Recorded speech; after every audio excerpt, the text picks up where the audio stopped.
নমস্কার প্রিয় শ্রোতা বন্ধু, বাংলা কাহিনী কথায় সবাইকে জানাই সুস্বাগতম। তার সাথে আরও জানাই আপনাদের সবাইকে হ্যাপি নিউ ইয়ার 2026-এর প্রীতি শুভেচ্ছা ও অভিনন্দন। আপনারা সবাই খুব ভালো থাকুন, সুস্থ থাকুন, আনন্দিত থাকুন। আজকে আমাদের বন্ধুরা শুনছেন লেখক ইন্দ্রনীল সান্যালের লেখা অলৌকিক গল্প সুব্বা গ্রামের নিকড়ে মানুষ। এটি তৃতীয় এবং অন্তিম পর্ব। সবাই বসার ঘরের সেন্টার টেবিল ঘিরে গোল হয়ে বসেছে। সোফায় বসে অঘোর বললেন, গত 5 বছরে 30টা বাচ্চা মেয়ে গায়েব হয়েছে আর একটা বাচ্চা মেয়ে মারা গেছে।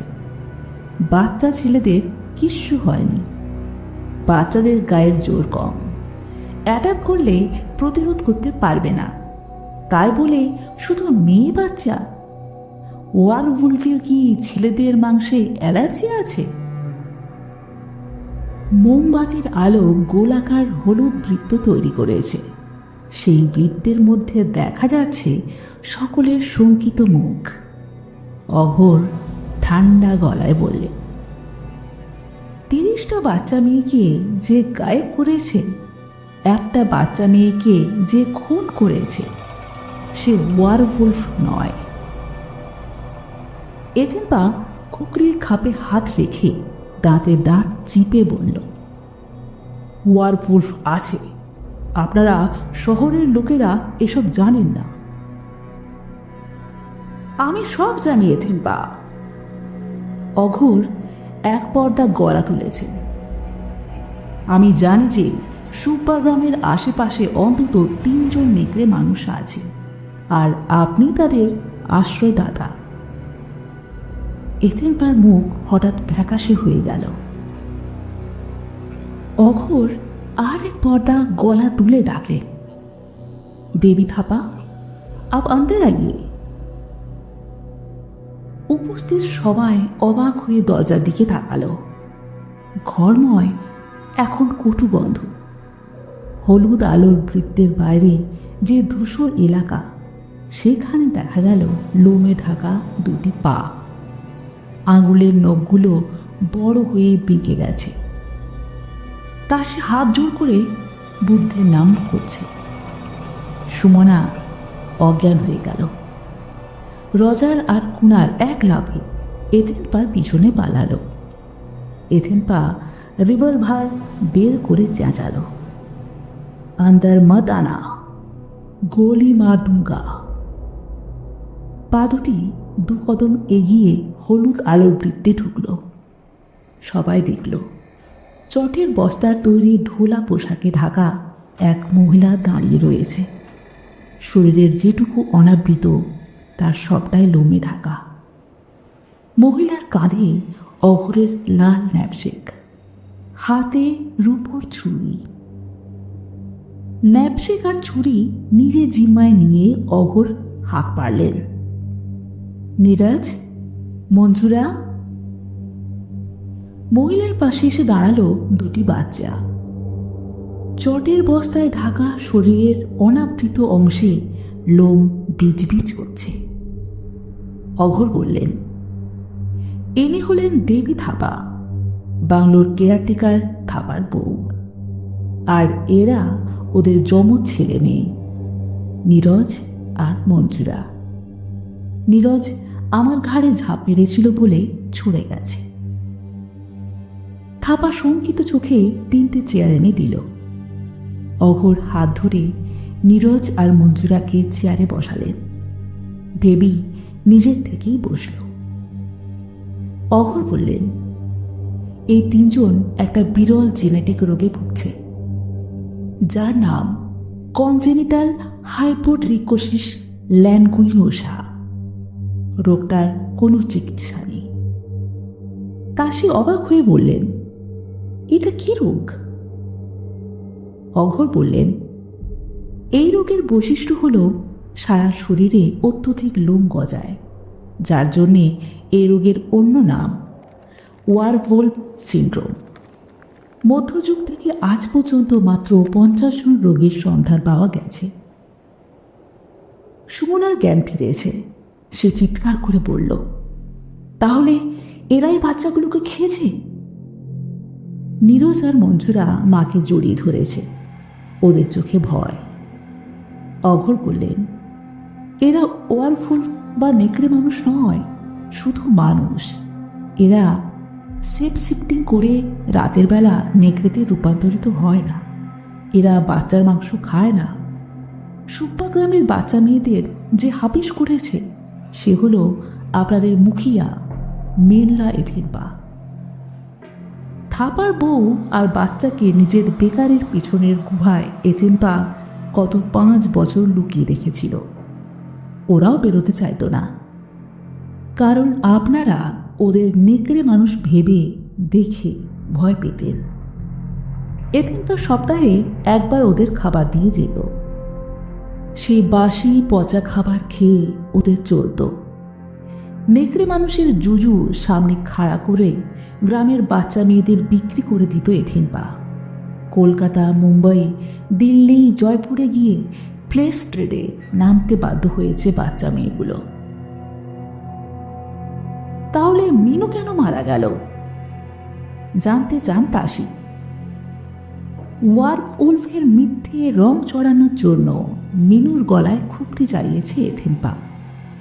আগামী 1 বছরে আরও 10টা বাচ্চা মেয়ে গায়েব হয়ে গেলেও কেউ ভাবত না যে ওদের বিক্রি করা হয়েছে।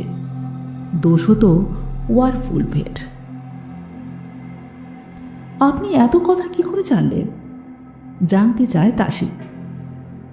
অঘোর বললেন, দেবী বলেছে নীরজ আর মঞ্জুরা বিশেষ কথা বলতে পারে না। সমাজ থেকে বিচ্ছিন্ন হয়ে গুহায় জীবন কাটানোর ফলে কমিউনিকেশন স্কিল ডেভেলপ করেনি। কসমেটিক সার্জনের কাছে লেজার রিমুভাল ট্রিটমেন্ট করালে ওদের গায়ে আর লোম থাকবে না। আমি তাসি ম্যাডামকে অনুরোধ করব ওদের জন্য নিউ জলপাইগুড়ি টাউনে একটা আস্তানার ব্যবস্থা করতে। সুব্বা ভিলেজে ওরা থাকতে পারবে না। নীরজ আর মঞ্জুরা প্রাথমিকভাবে কোনো গৃহশিক্ষকের কাছে পড়ুক। খানিকটা উন্নতি হলে স্কুলে ভর্তি হবে।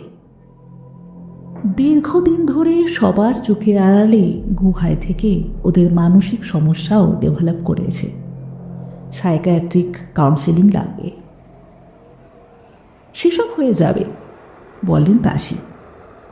আমার এইটা ভেবে খারাপ লাগছে যে আমার গ্রামের বাসিন্দাদের ভয়ে এক মহিলা আর 2 বাচ্চাকে গুহায় লুকিয়ে থাকতে হলো। সুমনা বলল, থাপা সুব্বা গ্রামের ভূমিপুত্র নয়। বাংলোর কেয়ারটেকারের চাকরি নিয়ে এখানে এসেছে। 5 বছর আগে কোন গ্রামের কোন মেয়েকে বিয়ে করেছিল তা আমরা কি করে জানব? ও আমাদের কাছে সত্যি কথা বললে এই সমস্যা হতো না। অঘোর বললেন, এই খটকাটা আমারও আছে। থাপা কেন এই ব্যবস্থা মেনে নিয়েছিল? এথিনপা উঠে দাঁড়িয়েছে। তার রিভলভারের নিশানায় তাসি। ঠান্ডা গলায় সে বলল, সোজা কথা তাসি ম্যাডাম, থাপা মেয়ে পাচারের হিস্সা পেত। বাই দ্য ওয়ে, আমি আপনার লাল বিখন লাগানো অ্যাম্বাসাডার নিয়ে যাচ্ছি। থাপা আমার সঙ্গে যাচ্ছে। ল্যান্ডলাইনের তার কেটে দেব। প্রত্যেকের হাত পা বেঁধে আলাদা ঘরে ঢোকাবো। আমি নিউ জলপাইগুড়ি পৌঁছানোর আগে যাতে কাউকে খবর দিতে না পারেন, সেই জন্য এই ব্যবস্থা। এথিনপার রিভলভারের সামনে কেউ প্রতিবাদ করল না। সবার হাত পা বেঁধে আলাদা ঘরে ঢুকিয়ে দিচ্ছে থাপা। অঘোর চিৎকার করে বললেন, সুব্বা গ্রামে ওয়ারফুল সত্যিই আছে। কবরখানায় আমি প্রমাণ পেয়েছি। খিদে মেটাতে সে কবর খুঁড়ে মরা মানুষের মাংস খায়। থাপা এগিয়ে এলো। বিশ্রী পচা গন্ধে অঘোরের মাথা ঝিমঝিম করছে, গা গুলোচ্ছে। অঘোর নীরজ আর মঞ্জুরাকে পিচমোড়া করে বেঁধে একটা ঘরে ঢুকিয়ে বাইরে থেকে দরজা বন্ধ করে দিল থাপা। মাফলার ঠিক করে এথেনপার পিছু নিল। গাড়ি ছুটছে হু হু করে, হাড়ে কাঁপন ধরানো ঠান্ডা বাতাস বইছে। কুয়াশার 1 ফুট দূরের রাস্তা দেখা যাচ্ছে না, ভিজিবিলিটি নীল। একের পর এক ইউটার্নিং, একের পর এক হেয়ারপিন বেন্ড। কখনো ধস নেমে রাস্তার অর্ধেক বন্ধ, কখনো ওপর থেকে আছড়ে পড়া ঝর্ণার জলে রাস্তা ভিজে রয়েছে। একদিকে পাহাড় আর অন্যদিকে 1000 ফুট গভীর খাদ। এইসব রাস্তা এথেনপা হাতের তালুর মতো চেনে। কখন স্টিয়ারিংয়ে মোচড় দিতে হবে, কখন গিয়ার চেঞ্জ করতে হবে, কখন ব্রেক আর কখন ক্লাচ টিপতে হবে, সেসব মুখস্থ। শুধু কুয়াশাটা যদি কম হতো। মাইলোমিটারের দিকে তাকিয়ে এথেনপা বলল, 55 কিলোমিটার 1 ঘন্টায় এলাম, দ্যাটস গুড। ড্রাইভারের পাশের আসনে থাপা মাথা নিচু করে বসেছিল। সে হঠাৎ বলল, মেয়ে পাচারের কারবারে আমার নাম কেন জড়ালেন স্যার? আমি তো ওসব জানি না। আমি উপায় ছিল না বলে সুপ্পা গ্রামে ছিলাম। ধমক দেয় এথেনপা। চুপ বে, উপায় ছিল না আবার কি কথা? কে তোকে আটকে ছিল? তোর বউ বাচ্চা না আমি? কেউ না স্যার, শুধু ওই কবরখানাটা। কুয়াশার মধ্যে দুবার হর্ন দিয়ে গিয়ার বদলায় এথেনপা। কি বললি? কিছু না স্যার, বলছিলাম যে খিদে পাচ্ছে। আমারও পাচ্ছে। আর 10 কিলোমিটার পরেই দোলাগুড়ি, ওখানে দাঁড়িয়েই ধাবায় খেয়ে নেব। আপনি ধাবায় খেয়ে নিন, আমার ব্যবস্থা আমি করে নিচ্ছি। হঠাৎ ডান পা বাড়িয়ে ব্রেকে পা দাবায় থাপা। এথেনপা কিছু বোঝার আগেই বিকট শব্দে গাড়ি দাঁড়িয়ে যায়। স্টিয়ারিংয়ে ঠুকে এথেনপার মাথা ফেটে গেছে। ক্ষতস্থান থেকে ঝরঝর করে রক্ত পড়ছে।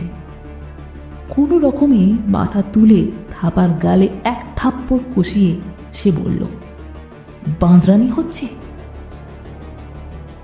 খিদে পাচ্ছে, ফিসফিস করে বলে থাপা। এথেনপা অবাক হয়ে দেখে থাপার মুখ ভরে যাচ্ছে বড় বড় লোমে। নাকের নিচে নারকেল ছোবড়ার মতো গোঁপ গজাচ্ছে। হাতের নখ বড় হয়ে বিকে যাচ্ছে। গা দিয়ে পচা মাংসের গন্ধ আসছে, আর ঠোঁটের ফাঁকে ঝিকিয়ে উঠছে সদাঁত। বিকট চিৎকার করে গাড়ির দরজা খুলতে যায় এথেনপা। পারে না। 2 থাবায় এথেনপার মুন্ডু ধরে নখ বসায় থাপা। জিভ দিয়ে চেটে গলায় সদাঁত বসায়।